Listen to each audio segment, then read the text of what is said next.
Hello. Yes.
Okay, first of all communication chapter was started, I guess. Are you sure?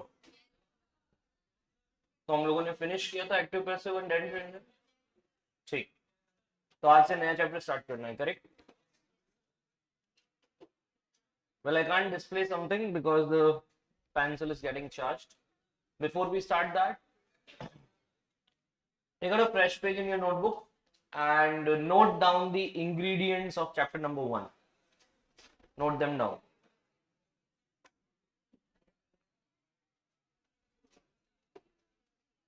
Write down contents of chapter 1.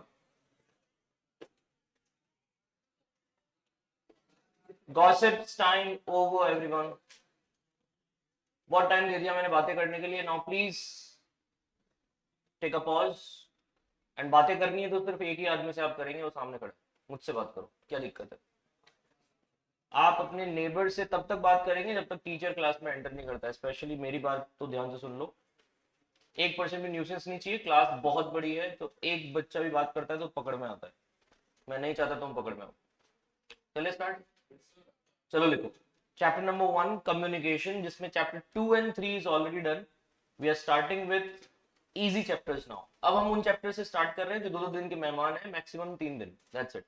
तो आप calculate कर सकते हो, अपने पास टोटल 11 चैप्टर्स आर रिमेनिंग.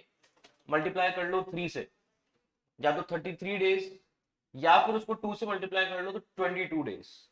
ऐसा कुछ हिसाब चल रहा है. हम लोग 20 से 30 दिन में इसको कवर करेंगे. ठीक है. कुछ चैप्टर्स तो इतने इजी कि एक दिन में हो जाएंगे, तो कोई दिक्कत नहीं. बड़े बड़े चैप्टर्स हमने कर लिए हैं. एंड सबसे बड़ी बात, any confusion back side? Chapter number 2 and 3 हम दोनों ने दोनों को फिनिश जो किया हम लोगों ने, वो 10 से 12 मार्क्स का हो गया. तो टोटल 40 में से अगर आपका 1/4 is done and we have given sufficient time for that, तो अब जो रिमेनिंग टाइम है वो इसको दे देंगे, जिसमें से 30 मार्क्स के क्वेश्चंस बन रहे हैं, राइट? एंड रिमेंबर, आपके पास पेपर तो 50 मार्क्स का है, करना आपको 40 मार्क्स का. इसीलिए हम लोगों को 50 मार्क्स की तैयारी नहीं करनी है. तैयारी किसकी करनी है? 40 की. तो कुछ चैप्टर्स ऐसे भी होंगे जो आप स्किप कर सकते हो. मैं आपको बताऊंगा स्पेशली वो चैप्टर्स कौन से हैं, क्योंकि राइटिंग सेक्शन में आपके पास 8 टॉपिक है, ट्राई आपको 3 ही करना है. तो 8 में से 3 करने मतलब समझ जाओ, you can easily digest to leave some question. तो पूरा का पूरा क्वेश्चन ही छोड़ सकते हो आप. इसलिए आप आराम से 2 सेक्शन राइटिंग में अपने हिसाब से छोड़ सकते हो. पढ़ाऊंगा मैं पूरा, पर आपके ऊपर डिपेंड करता है कि आपको टफ लगता है कि नहीं, तो आप उसको छोड़ो. नई नई चीजें बहुत बार टफ लग जाती है, कभी कभार नई नई चीजों में क्यूरियोसिटी भी आ जाती है, इंटरेस्ट आ जाता है कि यार ये बहुत अच्छा लग रहा है, ये ट्राई करेंगे, है ना? तो पुरानी वाली चीजों में बहुत बार ऐसा भी होता है कि we have that aversion that letters मुझे कभी समझ में आए ही नहीं. आज तक मुझे बोरिंग ही लगे. बोरिंग लगे मतलब मैं जितने भी मार्क्स लिखूंगा वो हमेशा कम ही देगा मुझे, पता नहीं. तो ऐसा करते करते फिर आपको ईमेल्स का दर्शन हुआ और आपने सोचा कि यार लेटर से बच्चा तो ईमेल लिख लेते हैं, क्योंकि उसमें फॉर्मेटिंग का लफड़ा थोड़ा कम है और बातें थोड़ी डायरेक्ट करते हैं, उसमें चिकनी चुपड़ी बातों का इतना हिसाब नहीं है, राइट? तो ईमेल तो लेटर्स में, मान लो आपको ईमेल पसंद आ गए तो ईमेल कर लेना, किसी को लेटर पसंद आ गए तो लेटर कर लेगा, ईमेल छोड़ देगा. स्किप करना आपके हाथ में. 8 में से 3 क्वेश्चन आपको ट्राई करने. तो राइटिंग सेक्शन बहुत easily you can skip some questions and some chapters. कुछ ऐसे भी चैप्टर्स हैं या कुछ ऐसे टॉपिक्स भी हैं जो मैं खुद बोलूंगा आपको कि ये आपके 5 मार्क्स के पॉइंट ऑफ व्यू से बहुत ज्यादा लिखवा रहा है आपसे, तो छोड़ दो. ठीक है, तो उसको हम डिस्कस करेंगे राइटिंग सेक्शन में। राइटिंग सेक्शन स्टार्ट हो रहा है आपका चैप्टर नंबर 7 to 13। ठीक है, चैप्टर नंबर 1 2 3 4 5 में से एक और राइटिंग सेक्शन है जिसका नाम है चैप्टर नंबर 5 नोट्स, वो भी हम पढ़ेंगे, पर वो पैरेलल पढ़ेंगे रीडिंग कॉम्प्रिहेंशन के साथ, क्योंकि दोनों में रीडिंग का काम थोड़ा ज्यादा है। तो आज हम स्टार्ट कर रहे हैं chapter number 1 which is purely the only theoretical chapter of your book. सिर्फ यही चैप्टर है जिसके अंदर डायरेक्ट सब्जेक्टिव क्वेश्चन के मार्क्स बनेंगे, और वो हम देखने के लिए सबसे पहले लिख रहे हैं chapter number 1 contents. Note it down. Content और कंटेंट्स में फर्क होता है, ध्यान रखना, है ना। हम लोगों ने अपना सीए फाउंडेशन का जो बुक मंगवाया, ये कंटेंट है आपका, लेकिन बुक के अंदर क्या है, कंटेंट्स। तो याद रखना, if you write some letter to your friend, उसके अंदर क्या लिखा हुआ है, एक एक शब्द आपके कंटेंट्स ऑफ द लेटर है। लेकिन अगर मैं आपसे पूछता हूं कि अपना पूरा मटेरियल क्या बताओगे, वो कोर्स स्ट्रक्चर, वो कंटेंट। आ गया समझ? तो let's start. Contents of chapter number 1 में 5 टॉपिक लिखो जो हम कवर करेंगे। Right down. Number 1, intro and the process. Intro and the process. एक तो कम्युनिकेशन का इंट्रो और एक कम्युनिकेशन का प्रोसेस। कम्युनिकेशन लिखने की जरूरत नहीं है, वापस चैप्टर का नाम कम्युनिकेशन ही है। तो intro and the process. Right down. नंबर 2, किसी को स्पेलिंग पूछनी है तो मुझसे पूछो, मैं अच्छे से बता पाऊंगा। क्या दिक्कत आ रही है? आपके फ्रेंड से 100% अच्छे से बताऊंगा। इंट्रो एंड द प्रोसेस लिखा। Write down. नंबर 2, types of communication. Write down types, सिर्फ टाइप्स लिख लो, याद रहेगा। Topic number 3, networks. Networks of communication. And topic number 4 and 5 एक साथ लिख लो। Topic number 4 is benefactors and topic number 5 is malefactors of a good communication. वापस लिखवाता हूं। benefactors में BENE factors, benefactors of good communication, and topic number 5 क्या है, malefactors, MALE। malefactors मतलब barriers या assets। बैरियर्स, आपके गुड कम्युनिकेशन में कौन कौन से बैरियर्स बन सकते हैं, वो है मैलेफैक्टर्स। तो topic number 5 is weaknesses, right, and topic number 4 is advantages, और basically good things about good communication. आपका कम्युनिकेशन अच्छा कब बन सकता है वो 4th में देखेंगे, और खराब कब बन सकता है वो किसमें देखेंगे, 5। इसकी आपकी बुक में ऑलमोस्ट 10 से 15 टॉपिक्स की एक लिस्ट दे रखी है।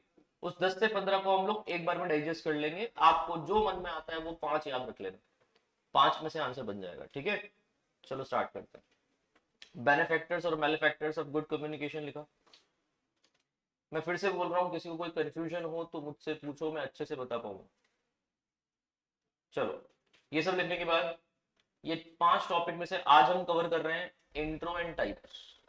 Let's see how much can we allow to our class. सबसे पहले देखो इंट्रो, टॉपिक नंबर 1 लगाओ। तुम लोगों को इंग्रेडिएंट समझ में आ गए? नेटवर्क्स का नाम सुना तो है, आप लोगों ने बीएसटी में पढ़ा है फिर, नेटवर्क्स ऑफ गुड कम्युनिकेशन या network, chain, star, spoke network, नाम सुना है? बिल्कुल बिल्कुल, वो सब करेंगे हम कंप्लीट। क्या आप लोगों ने कम्युनिकेशन नाम से कोई चैप्टर पढ़ा है कभी? टॉपिक था, एक चैप्टर में टॉपिक था। कौन सा चैप्टर था वो? नहीं, लास्ट चैप्टर नाम क्या था उसका? डायरेक्ट, अच्छा डायरेक्टिंग, अजीब नाम। ठीक, मतलब आपने उसको एज अ चैप्टर नहीं, एज अ टॉपिक पढ़ा हुआ। ठीक, ठीक है, वाओ, दैट्स वंडरफुल। ये जो टॉपिक सीए फाउंडेशन में आने वाला था कटवा ही दिया सर, आगे देख लेंगे। एक काम करो, फर्स्ट सबसे पहला नंबर लगाओ, अपनी पेंसिल जब तक चार्ज हो जाएगी। लिखो इंट्रो। इंट्रो में लिखो जो आप लोग बताओगे उसी का मिलता जुलता एक छोटा मोटा डेफिनेशन कन्वर्ट कर लेते हैं, या फिर एक रटी रटाई डेफिनेशन लिख लेते हैं। तो मुझे लगता है तुम लोग इतने मैच्योर इनफ हो कि तुमको कम्युनिकेशन का डेफिनेशन खुद से भी बनाना आता होगा. If you want to really learn English, learn the structures of dictionary. Dictionary कैसे इंग्लिश बनाती है और उसको एक्सप्लेन करती है ना, वो किसी ह्यूमन ने किया होगा या रोबोट का काम. ह्यूमन नहीं, पहली बार ह्यूमन ही उस डिक्शनरी में फीडिंग कर रहा है, बाद में आपको रोबोटिक लग रही है, राइट. इतना बताओ, ऑटो रिप्लाईज भी व्हाट्सएप खुद नहीं देता. ऑटो रिप्लाईज पहले फीड करने पड़ते है कि नहीं. तो इतना याद रखना, जब आपको मैं पूछता हूँ कि कम्युनिकेशन का डेफिनेशन क्या है, तो डेफिनेशन रटा रटाया पहली बात तो नहीं चाहिए, वरना हम सब में रेंचोर्स और साइलेंसर्स फिर बहुत सारे हैं. हमको साइलेंसर नहीं बनना, रेंचो बनना. तो मशीन की जो डेफिनेशन है सिंपलेस्ट वाली भाषा में दी थी, वो बात सही है कि वो एग्जाम से पॉइंट ऑफ व्यू से बहुत छोटी थी, पर समझने के लिए काफी थी. उसको एक्सप्लेन कर सकते थे अपन एग्जाम के पॉइंट ऑफ व्यू से, राइट. एग्जांपल ज्यादा डाल देंगे, दैट्स इट. तो मुझे बताओ, ऐसे ही कम्युनिकेशन को अगर 3-4 वर्ड्स में तुम डिफाइन कर सको, मिनिमम पॉसिबल वर्ड्स, तो वो क्या होगा? जिसको पता है हाथ खड़ा करो, दैट्स इट. हाँ, स्टार्टिंग लाइन क्या बोली आपने? Trying to, okay, try to share ideas and thoughts between, to for a common understanding, that's okay, between two persons or more भी हो सकता है, ठीक है, fair enough. Anybody else? Yes.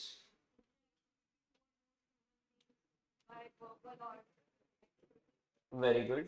Interaction between two or more human beings by verbal or by expression. By verbal interaction, by expression. Human beings necessary. Dogs नहीं करते communicate. Barking is a communication. Do you know that? बस तुम लोग try कर. There should be a difference between dogs and humans. When people say that stop barking, समझ जाओ कि वो आपको dogs कहते हैं, हाँ? तो please tell me, कम्युनिकेशन किसी के भी बीच में हो सकता है, वो दो पॉइंट्स ऑफ कन्वर्सेशन होंगे. They will be two entities of communicators, yes और नो. कम्युनिकेशन करने वाले का नाम कम्युनिकेटर. तो जो कम्युनिकेटर हो गए, उनके दो एंड्स पर कुछ एक्सचेंज होगा, ये बात सही है. क्या एक्सचेंज होगा? आइडियाज, थॉट्स, फीलिंग्स और इंफॉर्मेशन, नॉलेज. मतलब इसकी कोई लिमिट नहीं है. आप चाहो जो एक्सप्लेन करोगे तो उसमें कम से कम 3-4 वर्ड्स तो आएंगे. Ideas, thoughts, feelings and emotion और इंफॉर्मेशन और नॉलेज, आगे एटसेट्रा लगाना पड़ेगा आपको एक बार. ईटीसी तो लगाना ही पड़ेगा. मैं आपको नाउन्स की डेफिनेशन याद दिलाता हूँ. Noun is the name of person, place, animal, things etcetera. कुछ याद आया? क्योंकि उसके आगे भी बहुत सारे नाम बचे हुए हैं जिसका तुम नाम ले नहीं पाओगे अभी. ठीक है, क्या उसमें मटेरियल्स नहीं थे, उसमें बिल्डिंग्स नहीं थी, उसके अंदर एक्सप्रेशंस के नेम नहीं थे क्या? थे ना. तो एटसेट्रा में बहुत कुछ आ जाता है. इसलिए हमारा सबसे फेवरेट वर्ड होना चाहिए जब कोई डेफिनेशन दो, कि 4-5 एग्जांपल देकर एटसेट्रा लिख, जिसको हम ब्ला ब्ला ब्ला भी कहते हैं. कैजुअली तुम उसको ब्ला ब्ला ब्ला कह सकते हो. फ्रेंच वर्ड है ETCETRA, इसलिए हम उसका शॉर्ट फॉर्म यूज करते हैं et cetera, which is all the rest. Tell me, हम लोग इंट्रोडक्शन के लिए बहुत इजीली डेफिनेशन डाल सकते हैं, जो तुम लोगों ने बताया उसका एक मिक्सचर बना रहे हैं. लिखो. तो communication is an exchange of ideas, is an exchange of ideas, thoughts, emotions. Ideas, thoughts and emotions के बीच में गैप ले रहा हूं मैं, समझ जाओ, कॉमा लगाना है. Ideas, thoughts and emotions, comma, knowledge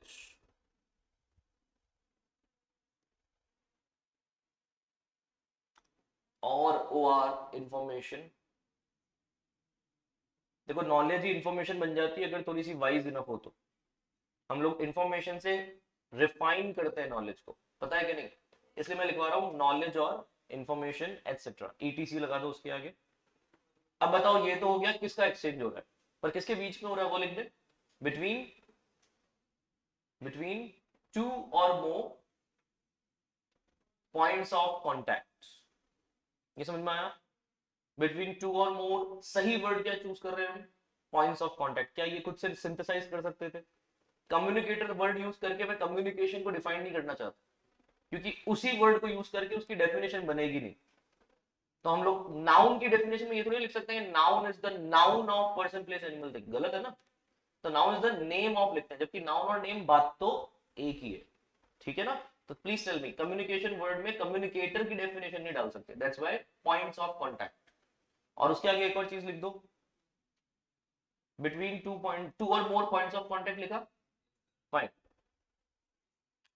through, भूलना मत कि हम जब कम्युनिकेट कर रहे हैं, एक्सचेंज कर रहे हैं दो पर्सन के बीच में, तो मीडियम क्या है उसका, मीडियम उसका या तो कोई वर्बल लैंग्वेज होगी, या नॉन वर्बल होगी, या पैरा वर्बल भी हो सकती है, विजुअल भी हो सकता है, यस और नो। तो ऐसे ही फिर अपने टाइप्स भी बन जाएंगे। तो मैंने लिख दिया through a specified medium, through a specified medium. Don't you think I am escaping from details, इसको कहते हैं एस्केपिंग फ्रॉम डिटेल्स, कुछ जनरलाइज्ड वर्ड यूज कर लिया मैंने। अब स्पेसिफाइड का मतलब समझे, कि कुछ ऐसा मीडियम होगा 100% जो या तो वर्बल होगा, या नॉन वर्बल होगा, या विजुअल होगा, तो उससे काम थोड़ा सा आसान हो जाएगा समझना। तो let's start with introduction is done, इसका प्रोसेस से शुरुआत करते हैं। अच्छा एक काम करो, इसके नीचे एक क्वेश्चन का आंसर लिखो, बहुत इंपॉर्टेंट क्वेश्चन है। ऐसे दो कॉलम बना लो 5-6 लाइन का, और उस पे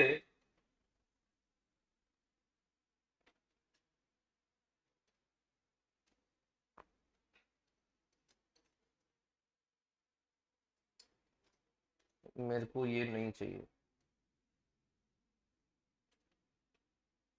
अच्छा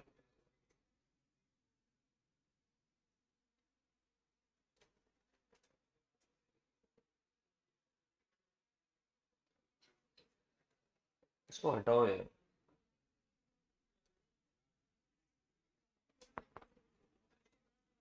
फिर से वही बात, क्या करो,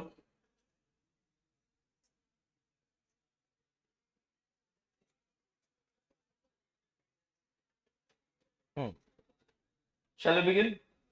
चलो कंटेंट्स में आई थिंक ये तो देख लिया तुमने, ये लिखा है, फाइन। प्रोसेस ऑफ कम्युनिकेशन पे आने से पहले मैं आपको एक इंपॉर्टेंट क्वेश्चन लिखवा रहा हूँ, जो मैं आपकी यूनिट टेस्ट में भी डाल चुका हूँ। यूनिट टेस्ट होगा आपका 3-3 4-4 चैप्टर का, उसमें आएगा ये क्वेश्चन, लिख लो।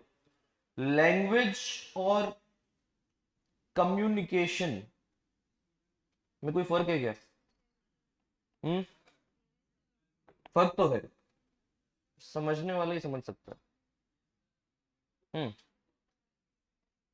how many students know the difference between language and communication? If you know, just try.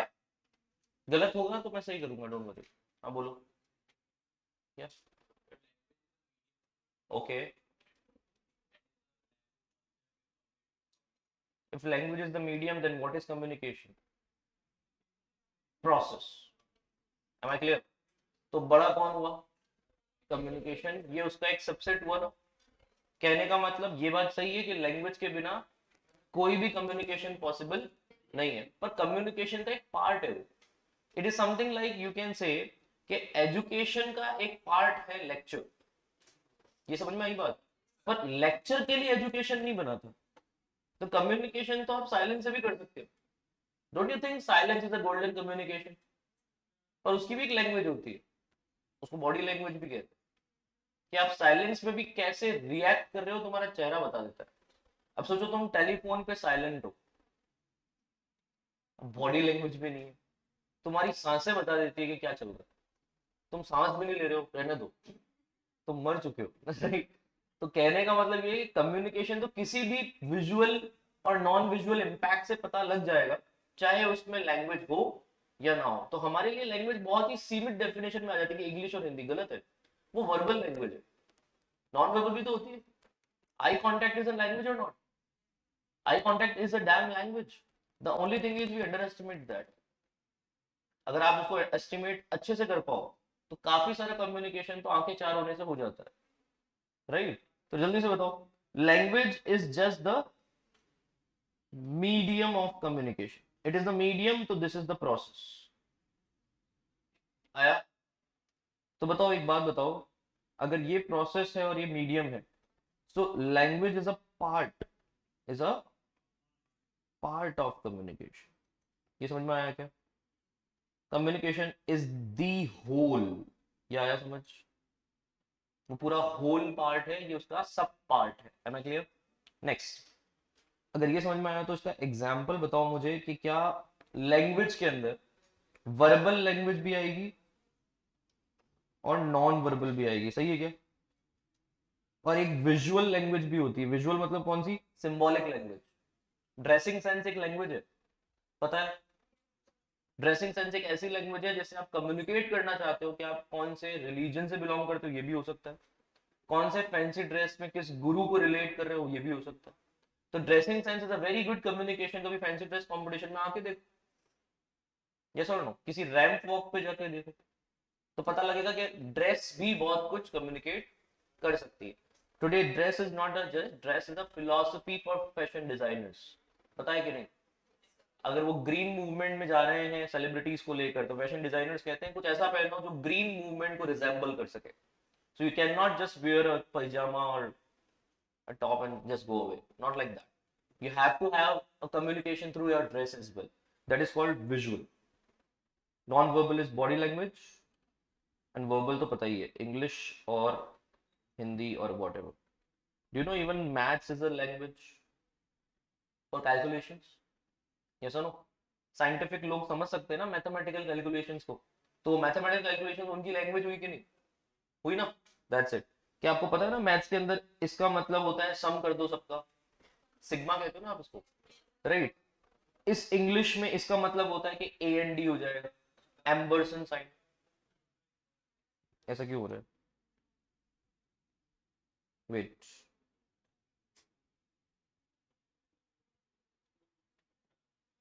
चलो वो गया। पहले तो दिख रहा था, वो लास्ट में जो मैंने इधर लिखा वो नहीं दिखा होगा।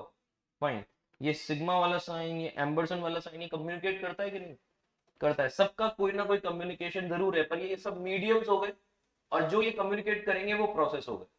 सिंपल है। कम ऑन, दोनों तरफ एग्जाम्पल लिखने से पहले इतना बताओ, इसके एग्जाम्पल्स में तीन चीजें लिखी अपन ने, वर्बल, नॉन वर्बल और विजुअल।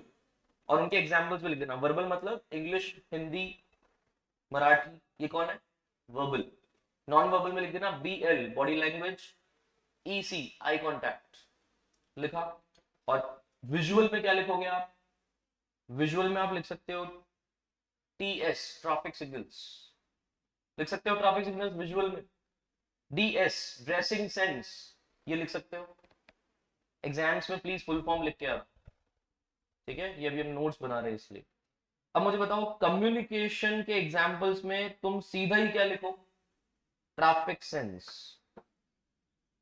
अब मुझे एक बात बताओ, ट्रैफिक सिग्नल आपको ट्रैफिक सेंस सिखा रहा है ना, कि रेड लाइट है तो रुक जाओ, येलो लाइट है तो ग्रीन होने का और रेड होने का वेट करो। जो भी मैं कह रहा हूं वो सब ग्रीन, रेड और येलो पे डिपेंडेंट है। इसका मतलब कोई बिना बोले बहुत कुछ कम्युनिकेट कर रहा है। तो don't you think visually we can also communicate? इसका मतलब कम्युनिकेशन में एग्जांपल्स ट्रैफिक सिग्नल भी है तो ईमेल भी है, यस सुनो। पर ईमेल का मीडियम क्या है? इंग्लिश हिंदी भी हो सकता है, हिंदी हो सकता है कि नहीं? हाँ हाँ, ईमेल हिंदी में लिख सकते हो आप। तो ईमेल एक वर्बल कम्युनिकेशन हुआ या वर्बल लैंग्वेज हुई? Verbal communication. ट्रैफिक सेंस एक वर्बल कम्युनिकेशन हुआ या non verbal? Non verbal, non verbal communication हुआ, ठीक है। लेकिन इधर अगर मैं लिखता ना ट्रैफिक सेंस की वो जो लाइट्स थी वो थी नॉन वर्बल का विजुअल लैंग्वेज या non verbal language.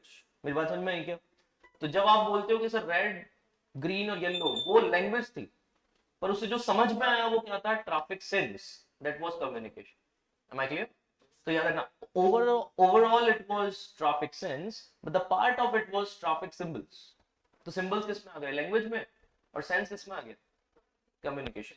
The same way left hand side अगर मैं लिख रहा हूं इंग्लिश हिंदी, तो राइट हैंड साइड ईमेल लिख रहा हूं, लेटर्स लिख रहा हूं। तो don't you think business communication में लेटर्स और ईमेल्स तो आपको मिलेंगे, पर उसका मीडियम थोड़ी ना बता रहे हो। मीडियम तो तुम बनाओ जो बन जाएगा। बेस्ट मीडियम है ग्लोबल लैंग्वेज जिसका नाम है इंग्लिश, इसलिए हम इंग्लिश में पढ़ रहे हैं इसको, ठीक है ना? तो हमारे कोर्स का नाम जो है ना business communication. Do you think it is really focusing on English? No, but deep inside it knows if want to have this business communication, there are multiple languages that you can be standardized for that. For example, French, Spanish, German and English, but the most appropriate one could be English, क्योंकि second language के नाम पर ये first number पे, पता है क्या? Second language के नाम पर मतलब एक फादर टंग के नाम पे ये फर्स्ट नंबर पे, मदर टंग तो सबकी होती है, नेटिव, ये किस नाम पे? फादर टंग पे सबसे नंबर 1 पे, राइट? ग्लोबल मान चुके हैं इसको। तो करें स्टार्ट। प्रोसेस ऑफ कम्युनिकेशन से पहले क्या 2 क्वेश्चन कंप्लीट हुए? पहला इंट्रोडक्शन, व्हाट्स कम्युनिकेशन बता सकते हो। दूसरा, what's the difference between a language and communication? The language is the medium and communication is the whole. Am I clear? क्या आपकी कम्युनिकेशन की डेफिनेशन में भी नीचे नीचे एक लिखा हुआ आया था, थ्रू अ स्पेसिफाइड मीडियम? वो स्पेसिफाइड मीडियम का नाम क्या है? लैंग्वेज। क्लियर हुआ? ठीक है, प्रोसेस वोसेस सब डिस्कस करना शुरू कर सकते हैं। ये देखो, कुछ दिख रहा है क्या? ये डायग्राम तुमको एज इट इज नहीं बनाना है, इसमें थोड़े से करेक्शंस हैं, चले वो कर लेते हैं, ठीक है? तो पहले सुनना फिर समझना और फिर लिख लेना। सबसे पहले मुझे बताओ, पॉइंट ऑफ कॉन्टेक्ट दिख रहे हैं तुमको? कौन है पॉइंट ऑफ कॉन्टेक्ट? क्या तुमको थ्रू अ मीडियम दिख रहा है? कौन है मीडियम? ये दिख रहा है चैनल, जिसको अपन लैंग्वेज भी कहते हैं। यही चैनल को आप नाम क्या देते हैं? लैंग्वेज। इन्होंने चैनल लिख दिया है, ठीक है? रीब्रांडिंग किसी भी चीज की किसी नए नाम से हो, समझना कि काम एक ही है। फाइन। क्या तुमको इसमें एनकोडिंग और डिकोडिंग वाले वर्ड दिख रहे हैं? इसका मतलब हर लैंग्वेज का कोई ना कोई एक ट्रांसक्रिप्ट होता है। नाम सुना है script? Devanagari is a script for Hindi, right? English एक वेस्ट जर्मनिक लैंग्वेज है, तो इंग्लिश का मैक्सिमम पोर्शन जर्मनी से आया है। पुराना पुराना बहुत पुराना जर्मनी है, राइट? ओके, उसके बाद उसमें तड़का मारा है इंग्लिश, इंग्लैंड वाले लोगों ने, तो तब जाकर वो इंग्लिश बनती है। याद रखना, वो आई कहां से थी? वेस्ट जर्मनी से। लेकिन जब से इंग्लिश लोगों तक पहुंची तो उन्होंने पूरे वर्ल्ड में फैला दिया उसे, क्योंकि राज तो हर जगह करते थे। तो ब्रिटिश लैंग्वेज बन गई बाद में। पहले याद रखना, उसकी स्क्रिप्टिंग जो है वो थोड़ी सी जर्मनी वाली है। तो इसका मतलब एनकोडिंग और decoding should be done in the same channel if possible. Yes और नो? सोचो अगर आपको मराठी ना आती हो और मैं मराठी में कम्युनिकेट कर रहा हूँ कि कल की क्लास नहीं है, तुम समझ नहीं पाओगे। बहुत बार तुम मान व्यवहार में हाँ जी सर ठीक, मैं ठीक है। तो मराठी में हम लोगों को अगर तो कम्युनिकेशन बैठ ही नहीं रहा है, इसका मतलब तुम्हारी एनकोडिंग डिकोडिंग गलत अलग अलग चैनल पे हो रही है। तो डोंट यू थिंक जो चैनल यहाँ पे यूज हुआ है वो चैनल यहाँ पे कंपलसरी नहीं है, लेकिन कम से कम एनकोडिंग और डिकोडिंग में तो कंपलसरी है। यस और नो? तो ये एनकोडिंग और डिकोडिंग सेम चैनल में होती है। बात समझ में आई? जैसे ही चैनल चेंज, एनकोडिंग डिकोडिंग में चेंज। क्लियर हुआ? तो बताओ, ये हो गया नंबर 2 और ये क्या हो गया नंबर 1। मैं स्टार्टिंग करता हूं पॉइंट ऑफ कॉन्टेक्ट से। सबसे पहले बात करते हैं, कल हमारी क्लास सेम टाइम पर कंटिन्यू करेंगे। वैसे तुमको पहले से पता है, पर मैं रिमाइंडर डाल रहा हूं सपोज। तो मेरे दिमाग में सबसे पहले क्या थॉट आएगा कि तुम तक पहुंचाना है। उसके 2 तरीके हैं, या तो मैं उसको डायरेक्टली तुमको बोलकर समझा दूं, ओरल कम्युनिकेशन, या फिर मैं उसको लिखकर समझा दूं, रिटन कम्युनिकेशन। मैं उसको व्हाट्सएप पे भेजूंगा तो रिटन हो जाएगा, बोलूंगा तो ओरल हो जाएगा, करेक्ट? पर उन दोनों के लिए क्या मुझे लैंग्वेज डिसाइड करनी पड़ेगी? क्योंकि वो इंग्लिश और हिंदी दोनों में भेजा जा सकता है, ठीक है? तो उसका एक तरीका हो सकता है, साइन लैंग्वेज में भेज सकता हूँ कि tomorrow the same class will continue. अब वो सेम क्लास कंटिन्यू के लिए sign language can also become one of the channels. उसकी एनकोडिंग और उसकी डिकोडिंग अलग होगी, ठीक? चलो स्टार्ट करते हैं। तो point of contact number 1, sender started encoding in his own channel with some particular message. So one encoding going for the message, and message is now directed towards the channel. The channel can directly make the receiver know what's the thought, what's the expression, what's the idea. What happens now? The receiver receiving the message decodes it in the same channel or the another channel. In the same channel, he decodes it for the same language, for the same set of rules. तो अगर हमने English grammar पढ़ी है तो उसको भी English grammar आनी चाहिए, तभी जाकर वो क्या होगा? सेटल होगा, राइट? कम ऑन, डिकोडिंग हो गई, मैसेज समझ में आ गया। अब यहाँ पे ये नहीं लिखा हुआ है कि उसको समझ में आ गया, इन्होंने डायरेक्टली क्या किया? फीडबैक का नाम ले लिया। तो याद रखना, यहां पर फीडबैक कब बनेगा? जब एक नई एनकोडिंग शुरू होगी। यस और नो? वो न्यू एनकोडिंग किसके लिए होगी? फीडबैक के लिए। तो मान लो मैंने आपको बोल दिया कि कल सेम क्लास कंटिन्यू करेंगे, तो आपका भी तो फीडबैक आएगा, ओके सर, आजकल पता नहीं के भी लिखते, लेजी नंबर वन। वो के पता है क्यों आया? ओके तक पहुंच जाए, के समझ जाओ राइट। इतने लेजी हो गए हम लोग स्लैंग्स के मामले में कि ओके खुद एक स्लैंग था, उसका भी स्लैंग निकाल लिया हमने, के। तो मुझे एक बात बताओ, कुछ लोग तो के भी लिख देते हैं, के सर। अब के सर का तो मैं मारवाड़ी मीनिंग समझूं कि क्वेश्चन मार्क है कि फुल स्टॉप है? तो प्लीज, एनकोडिंग होगी न्यू लैंग्वेज में, लेकिन हो सकता है वो चैनल अलग हो, पॉसिबल है। मैंने तुमको ओरली यहाँ कम्युनिकेट किया, कल सेम टाइम पर सेम क्लास होगी, किसी को कोई कंफ्यूजन हो तो मुझे व्हाट्सएप पे पूछ लेना। अब व्हाट्सएप पे पता है मैसेज क्या रिप्लाई आता है कि सर ओके, ये कंफ्यूजन नहीं था, ये फीडबैक था। क्या था ये? फीडबैक। कंफ्यूजन होता तो वो ये पूछता ना सर कल की क्लास अगर रेगुलर है तो क्या डे आफ्टर टुमारो भी रेगुलर रहेगी? वैसे ये बहुत ही स्टूपिड क्वेश्चन है, पर ठीक है, इसका रिप्लाई देना हमारी आदत है। हम लोग डम क्वेश्चंस के भी रिप्लाई पूरे सम्मान से देते हैं, ठीक है, हमारी आदत है, हमारा प्रोफेशन है। तो ध्यान रखना, मैं ये भी बोलूंगा yes it is obvious and the class will be there for upcoming days as well. क्या उसके क्वेश्चन का मेरा फीडबैक गया? लेकिन अगर उसका एग्जाम्पल ओके सर यही आ जाता, यहाँ पे, कहाँ पे, सेम चैनल पे, तो क्या channel number 1 could be equal to channel number 2? पर उसका व्हाट्सएप पे रिप्लाई आया तो channel number 2 is WhatsApp, channel number 1 is oral. Possible है ये? इसलिए उसमें 1 और 2 लिखना जरूरी है। Sometimes 1 is equals to 1 and sometimes 1 is different than 2। ठीक, फाइन। ये फीडबैक एनकोडिंग के लिए पहले जाएगा, फिर फीडबैक बनेगा, जैसे यहाँ पे हुआ था।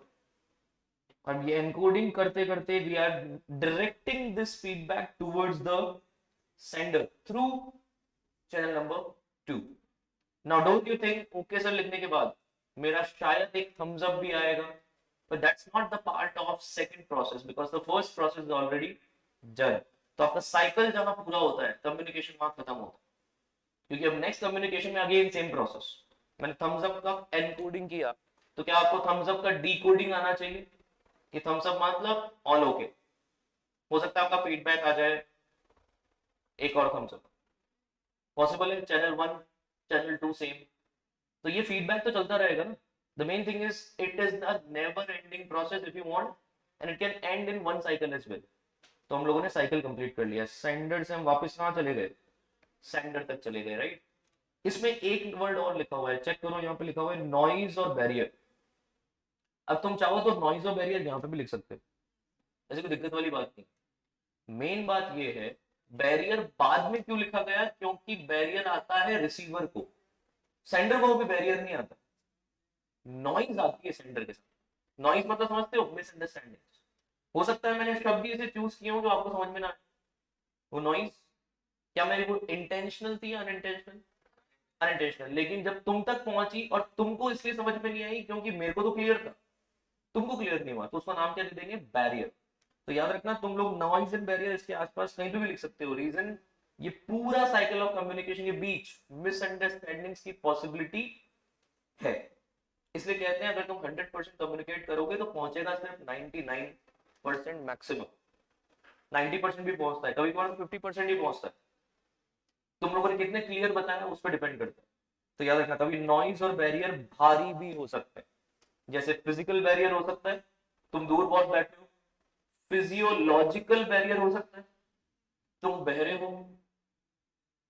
और ये भी हो सकता है कि एक टेक्निकल बैरियर हो सकता है कि माइक कभी कभार बंद हो गया। आई बात समझ? तो ये लिखो पूरा, सिर्फ डायग्राम बना लो, एक्सप्लेनेशन तुम खुद दो। क्विक, 1 मार्क का क्वेश्चन आता है तो डायग्राम, 2 मार्क का क्वेश्चन आता है तो एक तो डायग्राम और एक उसका एक्सप्लेनेशन। क्विक, ये अपना लास्ट टॉपिक है आज का। कल हम स्टार्ट करेंगे टाइप्स ऑफ कम्युनिकेशन। क्विक,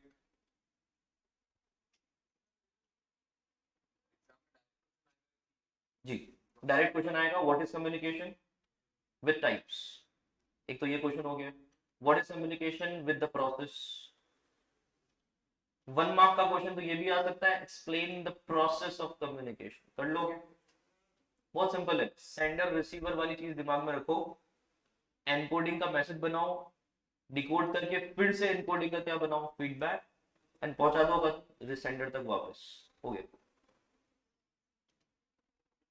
एक अच्छा सा डायग्राम बना लो उसका।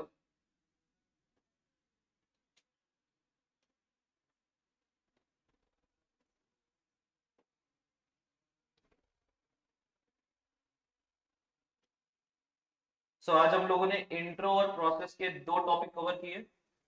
कल टाइप्स, नेटवर्क्स और बेनिफैक्टर्स और मैन्युफैक्चरर्स एक ही क्लास में हो जाएंगे। Don't miss tomorrow's class. कल कम्युनिकेशन का मेन टॉपिक स्टार्ट हो जाएगा। ये प्रिलिमिनरी था, प्राइमरी टॉपिक था। अब मुझे एक बात बताओ, what is the difference between sale and cell?